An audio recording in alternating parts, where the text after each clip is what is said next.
Hello నాన్న, inter pass అయిపోయింది కదా, సివిల్ ఇంజనీర్ చేద్దాం అనుకుంటున్నాను. ఏంటంటారు?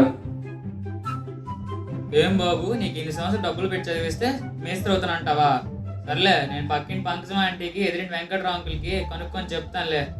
నువ్వు మా పంకజం బాబు సివిల్ ఇంజనీర్ చేస్తాను అంటున్నాడు, నువ్వేటంటావమ్మా? గారు సివిల్ వద్దండి, సిఎస్ఏ చేయించండి. ఏసీలు బిల్డింగ్లు అన్నీ ఉంటాయి. సరే అమ్మ, నేను చెప్తానులే. హలో వెంకట్రావు గారు, బాబు ఏంటి సివిల్ ఇంజనీర్ చేస్తాను అంటున్నాడు, మీరేటంటారు మరి? అదా వద్దులేండి, సిఎస్సి అయితే మంచి క్రేజ్లో ఉన్న బ్రాంచ్, అది తీసుకోమనండి. సరేలే, నేను బాబు చెప్తాను వద్దని.